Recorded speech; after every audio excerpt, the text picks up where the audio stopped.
Ma femme a gagné à la loterie, elle est devenue millionnaire du jour au lendemain et m'a jeté dehors comme une ordure.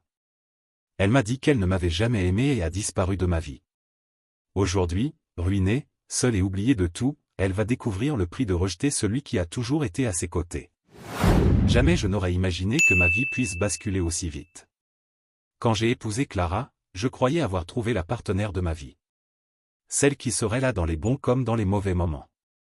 Mais ensuite, l'argent est arrivé. Et avec lui, la femme que j'aimais a disparu. Ce jour-là, j'étais devant notre maison, 2 grosses valises à mes côtés. La porte était verrouillée.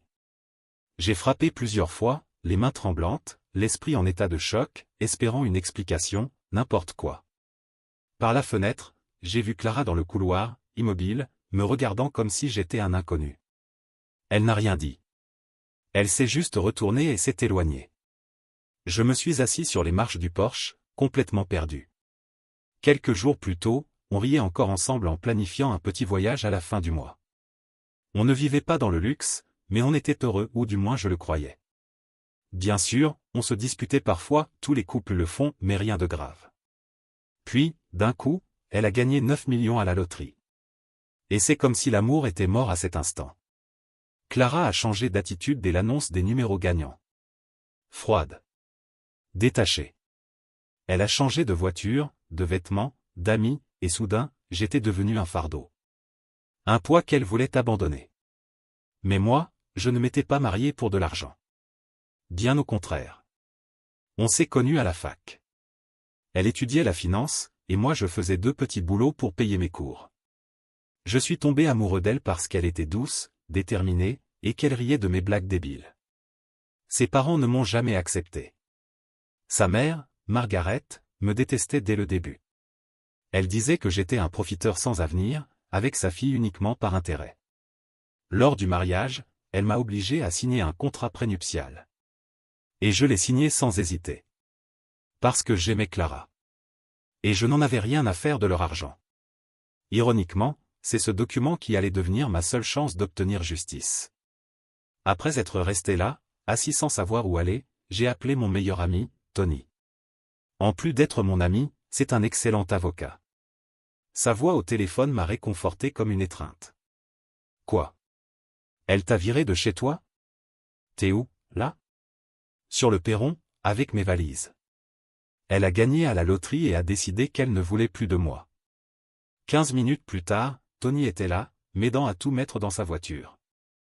Je suis allé chez lui, et là, je lui ai tout raconté, comment elle avait changé, comment elle m'avait traité, comment elle m'avait enfermé dehors de ma propre maison.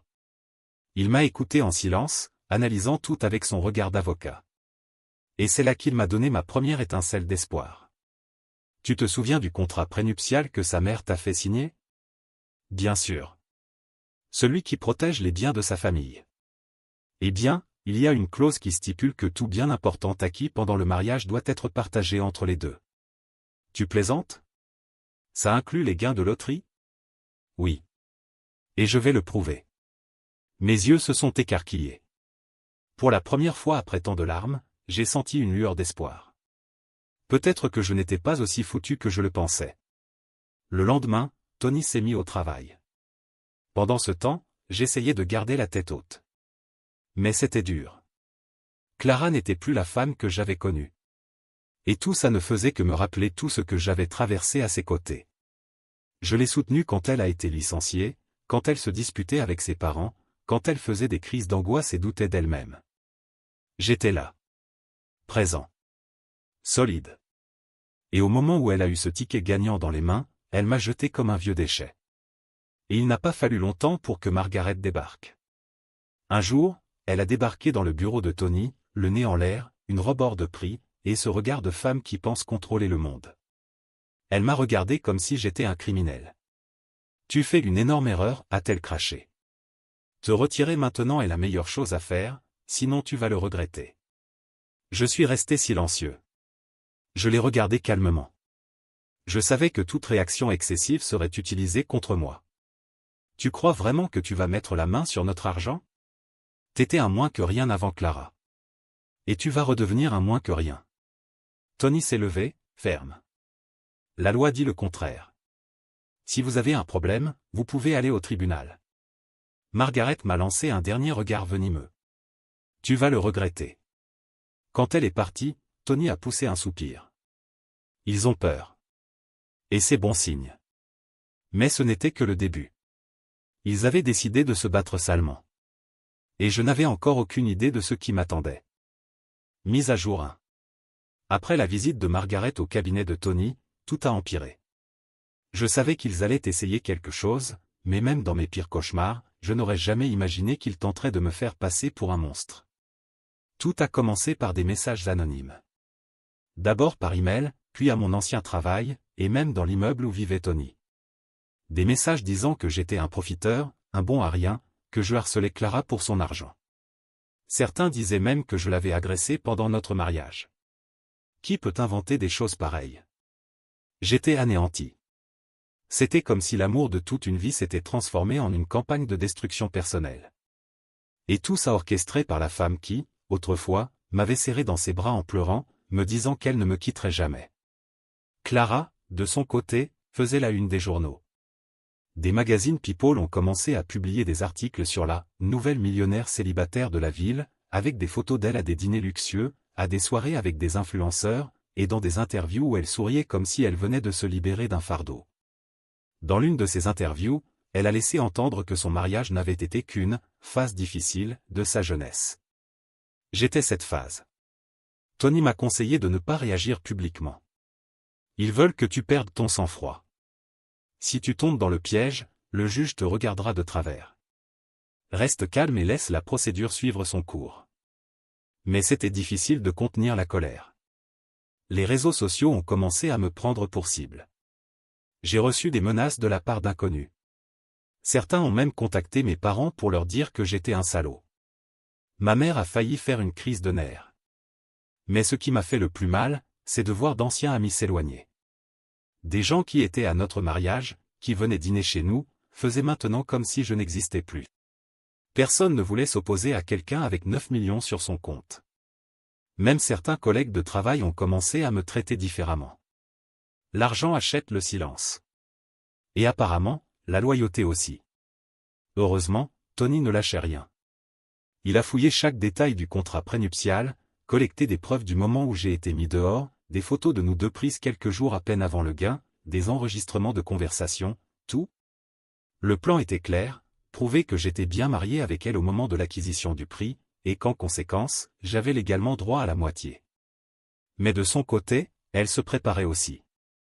L'avocat de Clara, un requin nommé Parker, a essayé de faire valoir que notre mariage était déjà, émotionnellement terminé, avant le gain. Que nous étions séparés de fait, même si nous vivions sous le même toit. Et là, ils ont frappé en dessous de la ceinture, Clara a signé une déclaration sous serment affirmant que je l'avais trompée. L'infidélité. Moi. Fidèle au point d'en être naïf. Le mec qui courait à la maison après le travail pour lui préparer le dîner. Qui disait non aux after-work pour rester binge-watcher des séries avec elle. Et elle a eu le culot de mentir devant le tribunal. Quand j'ai lu ça, mes mains tremblaient tellement que j'ai laissé tomber les papiers. Tony a juste murmuré. Ils essaient de te briser avant le procès. Mais ça montre qu'ils sont désespérés. Il avait raison. On a commencé à réunir des témoins, des amis communs, d'anciens collègues, même une voisine qui avait vu Clara partir avec ses valises le jour où elle m'a mis dehors. La plupart étaient réticents, mais on a obtenu assez de témoignages pour prouver qu'on vivait ensemble, en harmonie, jusqu'au gain. Et que le changement avait été soudain et unilatéral. Même ainsi, les semaines précédant le procès ont été un enfer psychologique. Clara a engagé une agence de communication. Elle a commencé à s'habiller de façon plus modeste, à donner des interviews parlant d'une relation silencieusement abusive, et a même fait don d'une partie de son gain à une ONG venant en aide aux femmes victimes de violences. Une manœuvre calculée. Elle était en train de façonner l'image de la victime parfaite. Et là, j'ai décidé de faire quelque chose d'audacieux. J'étais resté silencieux jusque-là. Mais j'ai organisé une interview avec une petite chaîne d'information locale. C'était une journaliste honnête, qui avait déjà fait des reportages d'investigation sur les injustices du système judiciaire. J'y suis allé avec Tony. Et j'ai parlé. De tout. Comment j'ai été mis dehors. Comment elle avait changé après la loterie. Comment les mensonges ont commencé. J'ai montré des photos, des captures d'écran, des messages, et même les dates des achats qu'elle avait fait avec l'argent avant de me chasser de la maison. L'article a été publié avec ce titre. Mari abandonné après un gain à la loterie, qui est le vrai coupable? La vidéo est devenue virale. Beaucoup continuaient à m'attaquer, mais une vague de soutien inattendu a commencé à émerger. Des commentaires comme « ça sent l'arnaque, elle s'est débarrassée du mec dès qu'elle est devenue riche, c'est louche, espérons que la justice fasse son travail ». Tony a souri en voyant les chiffres. C'est exactement ce qu'il nous fallait. De la visibilité. Maintenant, leur version ne tient plus. Clara n'a pas réagi publiquement. Mais son équipe a publié une note disant qu'elle regrettait profondément que des affaires privées soient exposées de cette manière, et que la vérité éclaterait devant le tribunal. Et puis, la date est tombée. Le procès commencerait dans 2 semaines. Mise à jour 2. Le tribunal était bondé le premier jour de l'audience. Certaines personnes semblaient curieuses, d'autres étaient là pour des raisons bien plus sordides, comme assister en direct à un drame de riches. À l'extérieur, il y avait même des caméras. Les médias locaux s'étaient beaucoup intéressés à l'affaire, surtout après l'interview que j'avais donnée. Mon cœur battait comme un tambour. J'essayais de rester droit, mais à l'intérieur, je tremblais.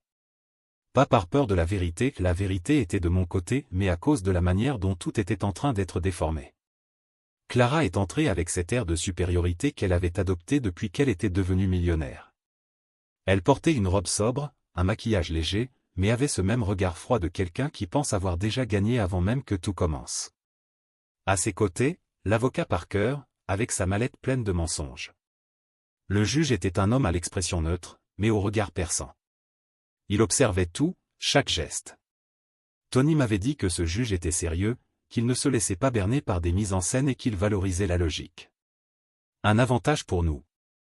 Le premier jour fut plutôt technique, présentation des arguments, analyse du contrat prénuptial, qui, heureusement, ne prévoyait pas de séparation de biens, et la chronologie de notre relation.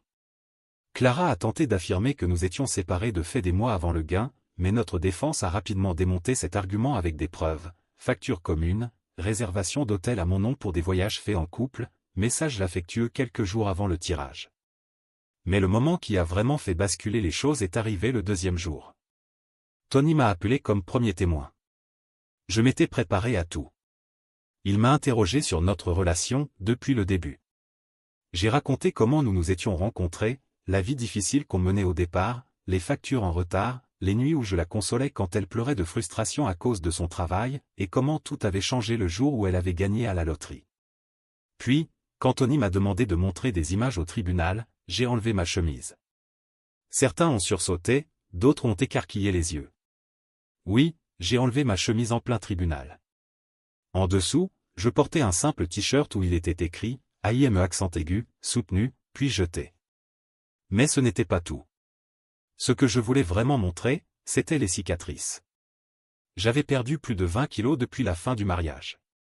J'avais les marques de l'opération de réduction d'estomac, des photos de mon processus de perte de poids, tout avec des dates. Pourquoi? Parce que Clara, dans sa déclaration sous serment, affirmait que je la menaçais physiquement et que j'y utilisais mon corps pour l'intimider, un mensonge grotesque. Les images ne mentent pas. Avant le gain, j'étais encore obèse. Elle m'a abandonné justement au moment où je commençais à changer par moi-même. Son argument selon lequel elle se sentait intimidée physiquement s'est effondré. Et le t-shirt? Un geste théâtral, certes, mais sincère. Un rappel pour le tribunal que ce procès n'était pas qu'une affaire d'argent, il s'agissait de justice. Le juge m'a regardé avec sérieux et a dit: « Monsieur Michael, vous pouvez vous rhabiller. Mais le tribunal apprécie votre sincérité et la clarté de ce qui a été présenté. » À partir de là, l'ambiance a changé. Le témoin suivant était la voisine qui avait vu Clara me mettre dehors avec une valise à la main et des sacs poubelles contenant mes affaires. Son témoignage a été un coup dur pour la version de Clara, qui affirmait que j'étais parti de mon plein gré. Ensuite sont venus les relevés bancaires. Tony a démontré que Clara avait déjà effectué des mouvements avec l'argent de la loterie avant de m'expulser. Achat de luxe, paiement anticipé d'un voyage à l'étranger avec une amie, qui, comme on l'a découvert plus tard, était en réalité un nouveau petit ami, et un transfert vers un fonds à l'étranger. Le juge était visiblement troublé par ces révélations. Son avocat a tenté de riposter en disant que j'avais des intentions cachées en l'épousant, que je prévoyais qu'elle deviendrait riche. Un argument ridicule, sachant que nous étions ensemble à une époque où nous peinions à payer le loyer. La plaidoirie finale de Tony fut chirurgicale. Il a dit : « Votre honneur, nous sommes ici face à un cas classique d'abandon après enrichissement. Monsieur Michael a été un compagnon fidèle durant des années, partageant les difficultés de la vie avec Madame Clara. Et au moment où elle a connu une ascension soudaine, au lieu de partager, elle l'a jeté comme un fardeau. La loi ne peut pas récompenser ce genre de comportement. La loi protège l'institution du mariage, et c'est cela que nous défendons ici, la justice au sein d'une union qui existait pleinement jusqu'au moment de la rupture, provoquée unilatéralement par la partie adverse. » Le tribunal est resté silencieux quelques secondes. Clara fixait la table, sans dire un mot. Son avocat n'avait plus l'attitude arrogante du début. Il savait qu'ils avaient perdu le contrôle du récit. Le juge a alors annoncé qu'il rendrait son verdict lors de la prochaine audience, dans 7 jours. Je suis sorti du tribunal en me sentant, pour la première fois depuis des mois, la tête haute. La situation avait changé. Mais il restait encore une dernière bataille. Mise à jour 3. La semaine entre la dernière audience et le verdict a été la plus longue de ma vie. J'ai essayé d'occuper mon esprit avec n'importe quoi, des promenades, des lectures, des films, mais rien ne fonctionnait. Chaque minute semblait durer une éternité. Tony m'a appelé 2 jours avant le verdict. Il m'a dit une seule chose. « Michael, sois prêt. Cette décision va marquer ta vie. Quel qu'en soit le résultat, tu as déjà prouvé ta valeur. » Le matin du jugement final est arrivé. J'ai mis ma plus belle chemise, j'ai respiré profondément et je suis allé au tribunal, le cœur battant dans ma poitrine comme un tambour de guerre. Clara était déjà là. Contrairement aux autres jours, elle avait l'air abattue. Je ne sais pas si c'était la peur du verdict ou la honte, peut-être les deux. Le juge est entré. Tout le monde s'est levé. Je n'arrêtais pas de le fixer, essayant de lire son visage, ses expressions. Mais il était impassible, froid, impartial, comme tout bon juge doit l'être. Il a commencé par récapituler l'affaire, les arguments des deux parties, et a souligné comment les médias avaient tenté de transformer ce procès en spectacle. Il a tenu à rappeler qu'ici, seuls les faits comptaient. Puis est venu le verdict. Le tribunal reconnaît que M. Michael a été, légalement et émotionnellement, le partenaire de Madame Clara durant les années précédant le gain à la loterie. Il est évident que le mariage était toujours valide au moment où les gains ont été obtenus. Par conséquent, ce tribunal décide que M. Michael a droit à 50% du montant net perçu par Madame Clara, après déduction des impôts. Un murmure a parcouru la salle. Mon cœur a explosé. J'avais gagné. Mais le juge n'en avait pas fini. De plus, en raison de la tentative de dissimulation de biens, de la mauvaise foi procédurale et des fausses déclarations faites par Madame Clara, le tribunal ordonne une amende compensatoire équivalente à 15% du montant, en plus des frais de justice et des honoraires de l'avocat de M. Michael. Clara a ouvert de grands yeux. Pour la première fois, elle montrait un véritable choc. Elle pensait pouvoir tout manipuler avec de l'argent et des mensonges. Mais non. Pas cette fois. Nous avons quitté le tribunal en silence. Tony m'a tapoté légèrement l'épaule et m'a dit : « Justice est faite, mon ami. » La presse était à l'extérieur. Il criait mon nom, me demandait ce que je ressentais, si j'allais la poursuivre pour diffamation, si je l'aimais encore. J'ai simplement répondu : « Ce n'est pas une question d'argent. C'est une question de respect. » J'ai été abandonné et humilié. Aujourd'hui, j'ai retrouvé ma dignité. Dans les jours qui ont suivi, les réseaux sociaux ont explosé. Certains m'ont appelé « le héros du peuple », d'autres disaient que j'avais « pris ce qui lui appartenait ». Peu importe. Moi, je connais la vérité. J'ai utilisé l'argent de l'indemnisation pour rembourser toutes mes dettes, j'ai acheté un petit appartement, j'ai monté une petite entreprise et j'ai fait des dons à 2 associations qui soutiennent les hommes victimes de violences émotionnelles. Oui, ça existe et personne n'en parle. Clara a disparu des médias pendant un temps. Plus tard, j'ai appris qu'elle avait tenté de reconstruire sa vie dans un autre état, mais sans le glamour d'autrefois. Son nouveau petit ami a disparu dès que l'argent a commencé à manquer. C'est ironique, mais elle a goûté elle-même à l'abandon qu'elle m'a fait subir. Et moi? J'ai recommencé à zéro. Je suis retourné étudier, j'ai voyagé seul dans plusieurs pays que j'ai toujours voulu découvrir, j'ai fait une thérapie, renoué avec de vieux amis, et j'ai commencé à écrire sur tout ce que j'ai vécu. Et le plus étonnant? J'ai reçu des centaines de messages d'hommes et de femmes qui ont vécu des situations similaires. Des gens qui ont aussi été jetés, trahis, utilisés. Aujourd'hui, je suis un homme libre. Je ne suis plus ce mari qui acceptait tout par peur de la solitude. Je ne suis plus l'homme qu'elle a tenté d'effacer de l'histoire. Je suis quelqu'un qui a survécu, qui s'est battu et qui a gagné, même quand tout le monde disait que je n'avais aucune chance. Si je pouvais donner un conseil à celui ou celle qui lit ceci, ce serait: n'acceptez jamais d'être traité comme un objet jetable. Le véritable amour n'abandonne pas quand la chance tourne, il partage, il soutient et il grandit ensemble. Voilà mon histoire. Folle, douloureuse, intense. Mais surtout, réelle. Et maintenant, j'avance. La tête haute. Avec la certitude que ma vraie victoire n'est pas l'argent, c'est d'avoir retrouvé ce qu'elle avait tenté de m'enlever, ma paix. Commentaire Monsieur Reddit. Cette histoire va bien au-delà d'un simple procès. Elle parle de dignité, d'amour-propre et du droit fondamental d'être respecté. Trop souvent, l'abandon émotionnel est invisible, mais il laisse des cicatrices profondes. Michael n'a pas combattu pour l'argent et il s'est battu pour la justice. Et il a gagné. Et vous? Avez-vous déjà vécu ou connu une situation similaire? Partagez votre expérience dans les commentaires.